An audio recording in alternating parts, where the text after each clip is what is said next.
Headlines प्रायोजक राम बंधू पापड आटा आणि पापड मसाला।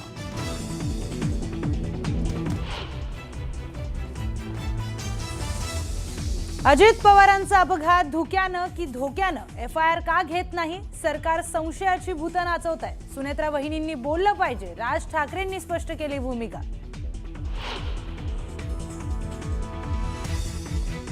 रोहित पवारांनी घेतली राज ठाकरेंची भेट। एफआयआर न घेणं हे दुर्दैवी, तर दादांना न्याय देण्यासाठी प्रयत्न करणार, राज ठाकरेंनी विश्वास दिल्याची रोहित पवारांची माहिती।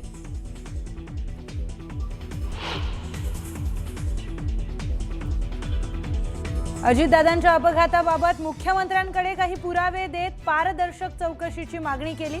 अपघाताबाबत वाटणाऱ्या शंकाही बोलून दाखवल्या। मुख्यमंत्र्यांच्या भेटीनंतर रोहित पवारांची माहिती।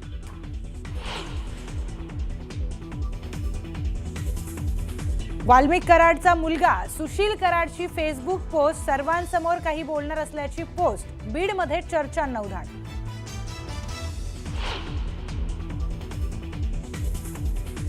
महादेव मुंडे हत्या प्रकरणामध्ये नार्को टेस्टचा रिपोर्ट एसआयटीच्या हाती। न्यूज 18 मराठीला सूत्रांची माहिती। उद्या न्यायालयासमोर नार्को टेस्टचा रिपोर्ट उघडला जाणार।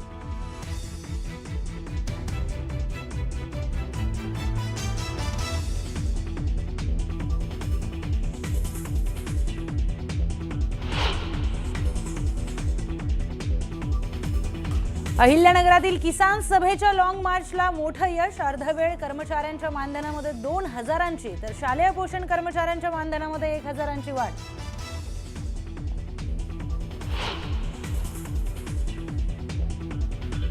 दिल्लीतील कथित मद्य घोटाळा प्रकरणी माजी मुख्यमंत्री अरविंद केजरीवालांसह सिसोदियांची निर्दोष मुक्तता। सत्याचा विजय झाला। प्रसार माध्यमांशी बोलताना केजरीवालांना अश्रू अनावर।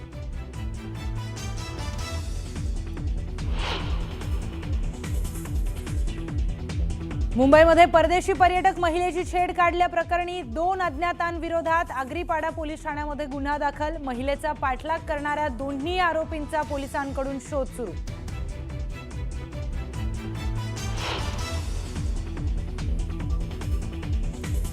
आणि नाशिकमध्ये 4थं विश्व मराठी साहित्य संमेलनाचं मुख्यमंत्री देवेंद्र फडणवीसांच्या हस्ते उद्घाटन। भालचंद्र नेमाडेंना साहित्य भूषण, तर श्रीनिवास कुलकर्णींना विदा करंदीकर जीवन गौरव पुरस्कार।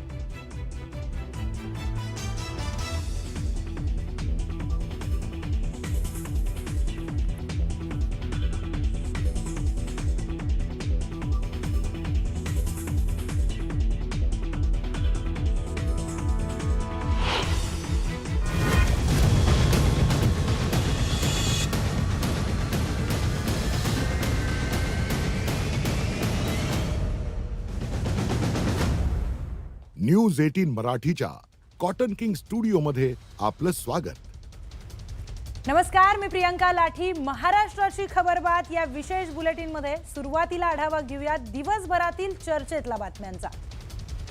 तर अजित पवारांच्या विमान अपघात प्रकरणावरून रोहित पवारांनी आज राज ठाकरे यांची भेट घेतली आहे। या भेटीनंतर अपघात धुक्यानं की धोक्यानं असा थेट सवाल मनसे अध्यक्ष राज ठाकरेंनी उपस्थित केलाय। राष्ट्रवादीच्या राष्ट्रीय अधिवेशनामध्ये सुनेत्रा पवारांची राष्ट्रीय अध्यक्ष म्हणून निवड करण्यात आली आहे। या बैठकीतील 2 दृश्य चांगलीच व्हायरल झाली आहेत। यावरून रोहित पवारांनी सुनील तटकरे आणि प्रफुल्ल पटेलांना थेट इशारा दिलाय। राज्यसभेच्या एका जागेसाठी महाविकास आघाडीमध्ये जोरदार रस्सीखेच सुरू झाली आहे। या जागेसाठी ठाकरेंच्या पक्षामध्ये इच्छुकांची मोठी गर्दी आहे, तर काँग्रेसनेही या जागेवर दावा सांगितलाय। लाडकी बहीण योजनेमुळे इतर खात्यांवर अन्याय होतोय, तरीही ती योजना बंद करणार नाही, असं वक्तव्य वनमंत्री गणेश नाईकांनी सभागृहामध्ये केलंय। तर कथित मद्य घोटाळा प्रकरणी अरविंद केजरीवाल आणि मनीष सिसोदियांची निर्दोष मुक्तता करण्यात आली आहे। यावर बोलताना केजरीवालांना अश्रू अनावर झाले होते। तर पहिली बातमी आपण पाहूयात। अजित पवारांच्या विमान अपघात प्रकरणावरून राज्यात राजकारण तापलंय। अपघात धुक्यानं की धोक्यानं असा थेट सवाल मनसे अध्यक्ष राज ठाकरेंनी विचारलाय। अजित पवारांच्या अपघाताप्रकरणी एफआयआर नोंदवला जात नसल्यामुळे रोहित पवार आक्रमक झालेत। त्यांनी आज राज ठाकरेंची भेट घेतली आहे। तर रोहित पवारांनी घेतलेल्या भेटीनंतर राज ठाकरेंनी त्यांच्या खास शैलीमध्ये जोरदार हल्ला चढवला। राज ठाकरेंनी एफआयआरच्या मुद्द्यावरून राज्य सरकारला खडे बोल सुनावलेत। FIR नोंदवला जात नसल्यामुळे या प्रकरणात काळबेरं असल्याचा संशय निर्माण होतोय, असंही राज ठाकरे म्हणाले. अजित पवार गेल्यानंतर अनेक संशयाची भूतं ही अजूनही फिरत आहेत त्या सगळ्या गोष्टीच्या अपघाताच्या मागे. मध्यंतरी मी कोणाशी तरी बोललो होतो की अपघात हा धोक्याने झाला का धोक्याने झाला हे अजूनपर्यंत महाराष्ट्राला समजत नाही आहे. आणि अशा सगळ्या परिस्थितीमध्ये त्यांनी मला येऊन सगळ्या त्या टेक्निकल गोष्टी सांगितल्या ज्या त्यांनी पत्रकार परिषदेमध्ये पण सांगितल्या होत्या. FIR करताना ज्या वेळेला अडथळे आणले जातात, म्हणजे ज्या राज्यामध्ये सांगितलं गेलं की तुम्ही कोणीही FIR नोंदवू शकता, आणि नोंदवू शकता म्हटल्यानंतर जर समजा FIR नोंदवायला गेलेल्या माणसाला जर तुम्ही अडथळे आणत असाल तर काही काळबेरं आहे का याच्या मागे, असा संशय निर्माण होतोच ना. आणि मला असं वाटतं हे सरकारच संशय निर्माण करते.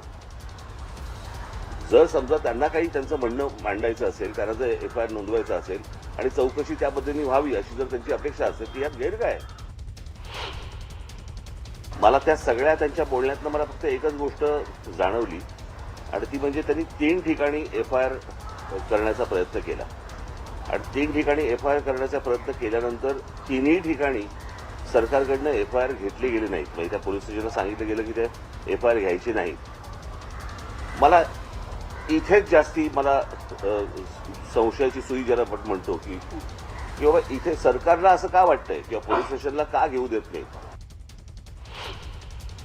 तो निव्वळ अपघात असेल, जर तो घातपात नसेल, पण जर समजा त्यांच्या घरच्यांनाच कोणाला तरी जर समजा त्याबद्दल जर समजा काही संशय असेल किंवा चौकशी नीट व्हावी यासाठीचा तो समजा FIR त्यांनी जर त्यांना करायचा असेल तर त्याला अडथळे सरकारकडनं का आणले जात आहेत.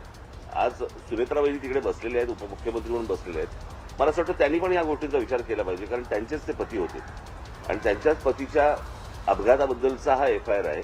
आणि सरकारकडनं असा दबाव येतो की तुम्ही FIR घेऊ नका. मला यातलं काही राजकारण मला काही माहिती नाही की नक्की काय चालू आहे ते.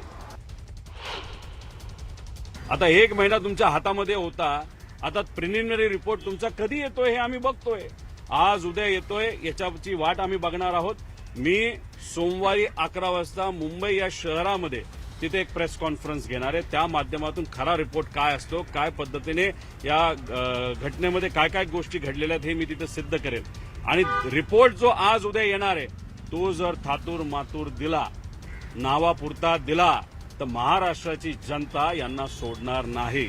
त्यामुळे थातूर मातूर साधा द्यायचा म्हणून एखादा रिपोर्ट तुम्ही देत असाल तर हे आम्हाला मान्य नाही. देत असताना योग्य पद्धतीचाच रिपोर्ट त्या ठिकाणी दिला गेला पाहिजे. तर आमदार रोहित पवारांनी मनसे अध्यक्ष राज ठाकरे यांच्या भेटीनंतर मुख्यमंत्री देवेंद्र फडणवीस यांची भेट घेतली आहे. या भेटीमध्ये त्यांनी अजित पवारांच्या अपघाताबाबतच्या शंका मांडल्या, त्याचबरोबर काही पुरावे देखील सादर केलेत. अपघाताप्रकरणी FIR नोंदवण्याची रोहित पवारांनी यावेळी पुन्हा एकदा मागणी केली आहे. अजित काका यांचा दुर्दैवी मृत्यू त्या ठिकाणी झाला. त्या विषयामध्ये ज्या शंका माझ्या मनामध्ये, या महाराष्ट्राच्या लोकांच्या मनामध्ये आहेत, त्या सर्व शंका मी मुख्यमंत्री साहेबांसमोर बोलून दाखवल्या व त्या बाबतीतलं पत्र, त्याच्याचबरोबर प्रेस कॉन्फरन्सच्या मदतीने जी काय माहिती मी मीडियासमोर मांडली, लोकांसमोर मांडली, जी आमच्या सोर्सेसच्या माध्यमातून गोळा केली, ती सर्व माहिती मुख्यमंत्री साहेबांना एक डॉकेट करून तिथं मी दिलेली आहे. आपण सुद्धा होम मिनिस्टर साहेब असतील, प्रधानमंत्री साहेब असतील आणि जे योग्य असे जे कोणी तिथं असणारे मंत्री नेते आहेत त्यांच्याशी थोडासा पाठपुरावा करून याच्यामध्ये पारदर्शकता या एन्क्वायरीमध्ये यावी यासाठी प्रयत्न करावे आणि त्यासाठी त्यांनी सकारात्मक भूमिका त्या ठिकाणी व्यक्त केली. माझ्याकडनं काही अजून डॉक्युमेंट आणि काही पत्र त्यांनी मागितलेले आहेत. जे डॉक्युमेंट आणि पत्र घेऊन ते नक्कीच उद्या जाऊन या देशाचे जे गृहमंत्री आहेत त्यांच्यापुढे ते मांडतील असं त्यांनी त्या ठिकाणी सांगितलेलं आहे. यानंतर पुढच्या बातमीकडे वळूयात. गुरुवारी पार पडलेल्या राष्ट्रवादीच्या राष्ट्रीय अधिवेशनात उपमुख्यमंत्री सुनेत्रा पवारांची राष्ट्रीय अध्यक्ष म्हणून निवड करण्यात आली. पण त्याच अधिवेशनातील 2 दृश्यांची मात्र जोरदार चर्चा सुरू आहे. या दोन्ही दृश्यांमध्ये प्रफुल्ल पटेल सूचना देत असल्याचं पाहायला मिळतंय. एकीकडे त्यांनी स्टेजवर जय पवारांना ठराविक ठिकाणी बसण्याची सूचना केली, तर दुसरीकडे